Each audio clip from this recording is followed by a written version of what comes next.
আসসালামু আলাইকুম। আশা করি আপনারা সবাই ভালো আছেন। জি, আল্লাহর রহমতে আমিও ভালো আছি। তো আজকে আমি কিছু কনফিউশন ক্লিয়ার করব, যেটা হচ্ছে ব্যাচেলরের ক্ষেত্রে, যে আপনি কোন প্রোগ্রামে আসবেন কিংবা আপনার কোন প্রোগ্রামে আসা প্রয়োজন। সো এই বিষয়টা হচ্ছে আমি আজকে আপনাদেরকে ক্লিয়ার করে বলবো যে আপনার প্রোফাইল অনুযায়ী কিংবা হচ্ছে আপনার একাডেমিক সিজিপিএ অনুযায়ী আপনার কোথায় কোন প্রোগ্রাম আসা প্রয়োজন। সো এই বিষয়টা আমি ক্লিয়ার করবো, আশা করি তাহলে আপনাদের সব কিছু ক্লিয়ার হয়ে যাবে।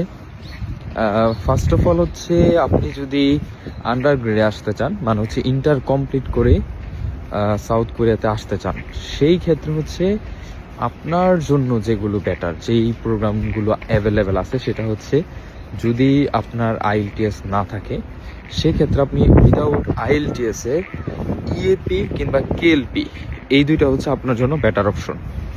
সেকেন্ড হচ্ছে আপনার আইএলটিএস 4.5 আছে কিংবা 5 আছে, সেই ক্ষেত্রে আপনার জন্য হচ্ছে ইএপি কিংবা কেএলপি সেটা বেটার। সো থার্ড হচ্ছে আপনার আইএলটিএস হচ্ছে 5.5 আছে, সেই ক্ষেত্রে হচ্ছে যদিও হচ্ছে আপনি এই প্রোফাইলে ডিরেক্ট ব্যাচেলারে ট্রাই করতে পারবেন, বাট আমি প্রেফার করব তারপরও ইইপিতে ট্রাই করার জন্য। কারণ যেহেতু হচ্ছে ইইপিতে আপনার একটা ভিসা নাম্বার ইস্যু করা হবে, আর ওই ভিসা নাম্বারটা যদি ইস্যু হয় সেই ক্ষেত্রে কিন্তু আপনার ভিসার ইস্যুটা অলমোস্ট 100% থাকে। সো সেই ক্ষেত্রে আমি আপনাকে বলবো ইইপিতে ট্রাই করার জন্য। সো এখন আপনার আইএলটিএস হচ্ছে 6, সেই ক্ষেত্রে আপনি কোথায় ট্রাই করবেন? সেই ক্ষেত্রে আমি বলবো যদি আপনার কাছে বেটার অপশন থাকে লাইক রিজনাল ভিসার কিংবা হচ্ছে ই ভিসার কিংবা ভিসা কোডের আন্ডারে ব্যাচেলার অ্যাপ্লিকেশন করার সুযোগ থাকে, সেই ক্ষেত্রে আমি বলবো যে ওইভাবে ট্রাই করার জন্য, আদারস হচ্ছে ইপিতে ট্রাই করার জন্য।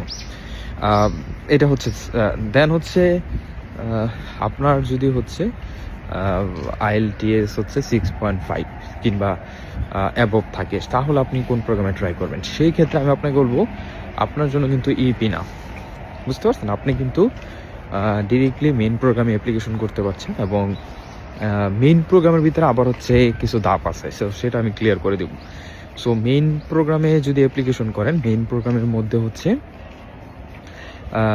কিছু ভিসা ক্যাটাগরি হয়। ফার্স্ট হচ্ছে ডিরেক্ট ব্যাচেলার প্রোগ্রাম, যেটা হচ্ছে আমরা সাজেস্ট করি না এবং ডিরেক্ট ব্যাচেলার অ্যাপ্লাই করবেনও না।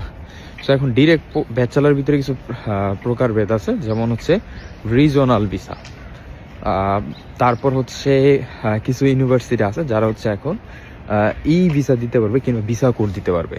সো আপনি যদি হচ্ছে আপনার আইএলটিএস 6.5 কিংবা অ্যাবভ থাকে, সেই ক্ষেত্রে আপনি চুজ করবেন হচ্ছে রিজনাল ভিসা কিংবা ভিসা কোডের আন্ডারে যে ইউনিভার্সিটিগুলোতে ডিরেক্ট ব্যাচেলার ট্রাই করা যাবে। সো এখন ভিসা কোডের আন্ডারের ভিতরে যে ইউনিভার্সিটিগুলো ভিসা কোড দিতে পারবে ডিরেক্ট ব্যাচেলারে, রিজনাল ভিসা বাদে শুধু ডিরেক্ট ব্যাচেলারেই, তারা হচ্ছে চাইলে আবার ই ভিসাও দিতে পারবে, বুঝতে পারছেন? তো 6.5 যদি থাকে তাহলে আপনি ওইভাবে অ্যাপ্লাই করবেন, আর যদি এর নিচে থাকে সেই ক্ষেত্রে হচ্ছে আপনি ইএপিতে অ্যাপ্লিকেশন করবেন। আই থিঙ্ক আপনারা এই ব্যাপারটা পুরোপুরি ক্লিয়ার হয়ে গেছে, তাই ওইভাবে বুঝে শুনেই অ্যাপ্লিকেশনটা করবেন, যেন হচ্ছে আপনার ভিসা রেশিওটা অলমোস্ট হাই থাকে, যেন হচ্ছে ভিসা রেশিওটা সব কিছু মিলেমিশে বেটার থাকে। তো এটা একটু বুঝে শুনে অ্যাপ্লিকেশন করার বিষয়, কারণ হচ্ছে আপনার একটা সঠিক সিদ্ধান্তে পার আপনাকে সাউথ কোরিয়াতে নিয়ে আসতে, আবার একটা ভুল সিদ্ধান্তে আপনাকে ভিসা রিজেকশন করতে পারে। সাপোজ হচ্ছে আপনার আইএলটি 6.5 আছে, বাট আপনি ডিরেক্ট ব্যাচেলার প্রোগ্রামে ট্রাই করছেন, সেক্ষেত্রে কিন্তু আপনার ভিসাটা রিজেক্ট হবে। But on the other hand আপনার হচ্ছে মাত্র 4.5 আছে, বাট আপনি বুঝে শুনে এক ভালো ইউনিভার্সিটি দেখে বুঝে শুনে অ্যাপ্লিকেশন করছেন, আপনার ভিসা হয়ে গেছে।